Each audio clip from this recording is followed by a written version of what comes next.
Hello বন্ধুরা, স্বপ্নের খেলাঘরের প্রথম ব্লগে আপনাদের সবাইকে অনেক অনেক স্বাগত।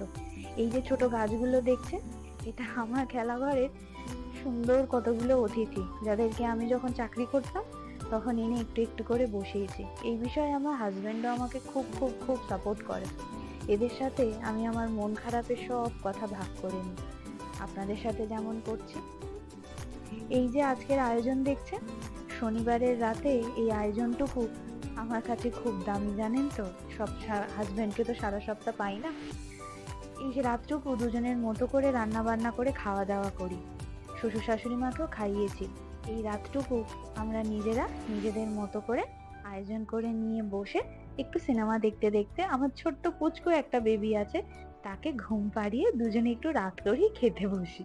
ভালো লাগে দুজনের কাজের কথা শেয়ার করে নিই। আসুন দেখা যাক আজকে কি করেছি। চিলি চিকেন, ফ্রাইড রাইস, ঘরে করা রুটি। এটা আমার প্লেট, আর এই প্লেটটা আমার হাজবেন্ডের।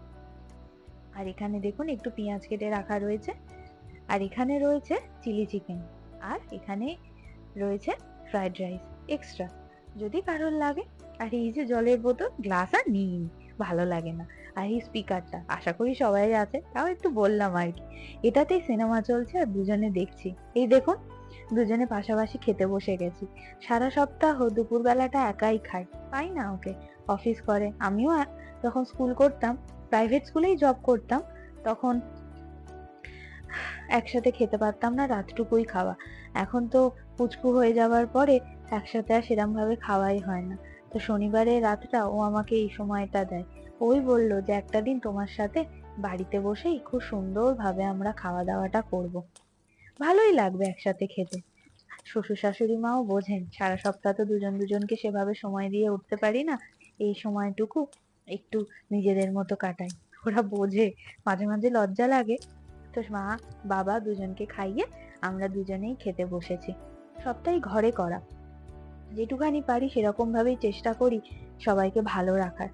ফ্রাইড রাইস করাটা আগে জানতাম না, রান্নার হাতে খড়ি মায়ের কাছে। মাও হাতে ধরে শিখিয়েছে, কিন্তু তখন অত তাগিদ লাগতো না, মা আছে তো করে নি, অল্প বয়স। কিন্তু এখন সবাইকে রান্না করে খাওয়াতে ভালোই লাগে। আগে যখন স্কুল করতাম তখন এসে রবিবারে রান্নাটা করতাম, মাকে বলতাম যে মা সারা সপ্তাহ তো তুমি আমাদের রান্না করে খাওয়াও, রবিবারটুকু তোমার ছুটি, তাই রবিবারটা করতাম। এইভাবে করে করেই এখন একটু মোটামুটি রান্না করতে পারি। ফ্রাইড রাইসটা পাকাপোক্ত ভাবে শাশুড়ি মার কাছেই শেখা, উনি আমাকে হাতে ধরে সবটা শিখিয়েছেন। এখন কেমন হয়েছে জানি না, খেতে দিয়ে কুচিয়ে টুচিয়ে ছেলে কাঁদছিল বলে আর জিজ্ঞাসা করা হয়নি যে মা কেমন হয়েছে, পেরেছি তো, ঠিকঠাক শিখতে পেরেছি তো। তো যাই হোক, কাল সকালে জিজ্ঞাসা করব। আজকে আপনার দাদা বলছে যে কেমন লাগছে বলো তো খেতে। আমি বলছি, আমার তো বেশ ভালোই লাগছে, তোমার কেমন লাগছে বলো, তোমাদের জন্যই তো করা। তো ও বললো খারাপ হয়নি, ভালোই হয়েছে। না, সেটা কি মনে রাখতে বলছো, নাকি বউ বকা দেবে, বউ খারাপ লাগবে তার জন্য বলছো, না সত্যি ভালো হয়েছে? তো ও বললো না গো, সত্যিই ভালো হয়েছে। মানুষটা সারা সপ্তাহ অফিস করলেও বাচ্চার কাজে আমাকে খুব সাহায্য করে।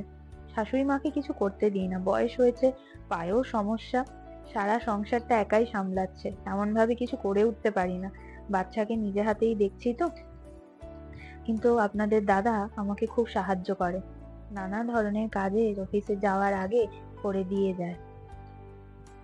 কিন্তু একটা মুশকিল হলো, আপনাদের দাদা জানেন তো, একটু রান্না করতে জানে না। রান্না কাজ তো সেখানে কোনো লিঙ্গের ভেদাভেদ নেই, যে কেউ করলেই হলো। তাও তাকে রোজ করার দাবি নেই, কিন্তু ভয় লাগে কোনোদিন যদি শাশুড়ি মা বা আমি দুজনে একসাথে অসুস্থ হই, তাহলে আমার বাবা, আমার স্বামী, আমার পুচকুটা কি খাবে।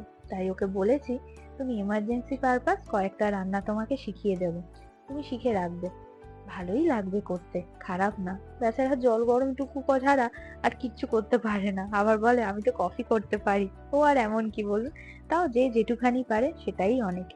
আপনাদের হাজবেন্ডরা বাড়িতে কে কি করতে পারে আমাকে কমেন্টে লিখে জানাবেন।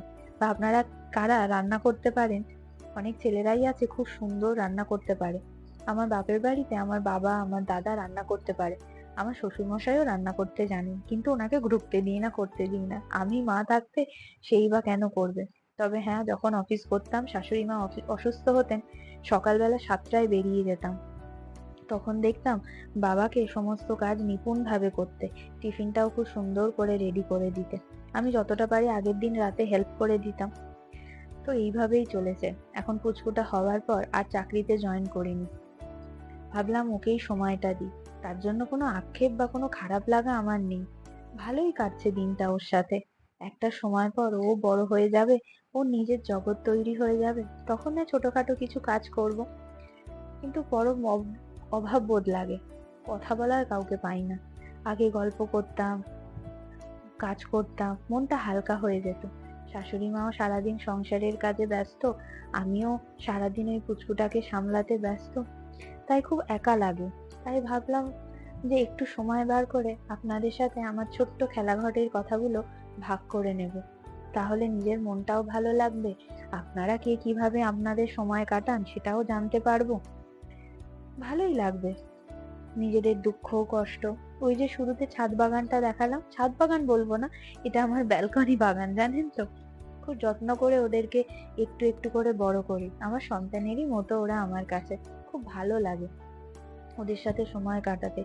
মান অভিমান দুঃখ কষ্ট সমস্ত কিছু ওদের সাথে আমি ভাগ করে নিই, মনটা আমার শান্তি লাগে। এই দেখুন, কথা বলার মাঝখানে বলাই হলো না, বরমহাশয়ে আর একটু চিলি চিকেনের দরকার, তাই ওকে করে দিলাম। এটা একটু ড্রাই চিলি চিকেন নয়, আমার স্বামী, হাজবেন্ড, ও আবার একটু শুকনো শুকনো খেতে পারে না, ওর একটু ঝোল লাগে। তো তাই একটু গ্রেভি দিয়ে চিলি চিকেনটা করিয়েছি।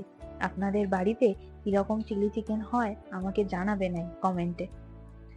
আর আমাদের ভিডিও কেমন লাগছে দেখতে সেটাও জানাবেন। আপনাদের সাথেই তো গল্প করতে এসেছি, আপনাদেরও যদি কিছু বলার থাকে আমাকে অবশ্যই বলে পাঠাবেন। এই তো ছোট পৃথিবী, ছোট্ট সময়, এত কর্মব্যস্ততার মাঝখানে সেখানে যদি একে অপরের সাথে একটু আমরা কথা ভাগ করে নিই, মন্দ কি বলুন। আমার শাশুড়ি মা আমাকে কেমন ভাবে ফ্রাইড রাইস রান্না শিখিয়েছে, একদিন আপনাদেরকে করে দেখাবো, কেমন লাগবে বলবেন। আপনাদের বাড়িতে কি রকম হয় সেটাও জানাতে পারেন, বা কি অ্যাড করলে আরো ভালো টেস্ট আসবে সেটাও জানাতে পারেন। জানেন তো, শিখতে কি আছে, সবার থেকে কিছু না কিছু শেখার আছে। এই দেখুন, আমি খাওয়া বন্ধ করে দিয়ে বিছনার দিকে তাকিয়ে আছি, আমার ছোট্ট প্রাণটা একটু নড়ানড়ি করছে। ওর পায়ে একটা ছোট্ট মল দিয়ে রেখেছি, ও নড়লেই ওই আওয়াজটা কানে আসলে বুঝতে পারি সোনাটা আমার ঘুমের ঘোরে নড়ানড়ি করছে বা জেগে গেছে। ওই আওয়াজটা যেন মনের সাথে যুক্ত হয়ে গেছে, হট করে কখন জেগে যায় বুঝতেই পারি না। আমার প্রাণের টুকরো ওটা, অনেক কষ্ট করে ওকে আমি আমার জীবনে পেয়েছি। অন্যদিন অন্য একটা ব্লগে সেই স্ট্রাগল, সেই মানসিক যন্ত্রণা, সেই কষ্টের কথা বলবো, আপনাদের সাথে ভাগ করে নেব। নিজের জীবনের কথাই তো বলতে এসেছি, আর তার সাথে কি খাওয়া দাওয়া করছি সেটাও একটু দেখালাম। আপনারা শনিবার দিন রাত্রে কিরম ভাবে কাটান আমাকে জানাবেন, ভালো লাগবে কমেন্টের মাধ্যমে সেসব কথা শুনতে, মজার কথা শুনতে। যদি আপনারা আমার কাছ থেকে আরো অন্য নতুন কি দেখতে চান সেটাও জানাতে পারেন, ভালো লাগবে। জীবনটা বড্ড ছোট, তাই চেষ্টা করি সবার সাথে আনন্দ ভাগ করে নিতে, চেষ্টা করি মানুষের দুঃখ কি করে কমাতে যায়।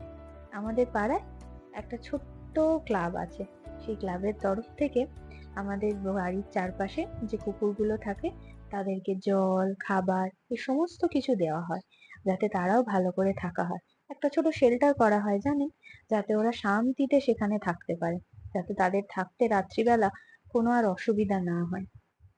ওরা বড় ন্যাওটা, আমার রাস্তায় বেরোলেই পিছু ধরে। আমার ছেলেটাকে নিয়ে যখন ঘুরতে বেরোই দেখি ওরা পেছন পেছন আসছে, আর আমার পুচকুটা সবে নতুন তো, খুব ছোট, 1 বছরও হয়নি এখনো, ও খুব ভয় পায়।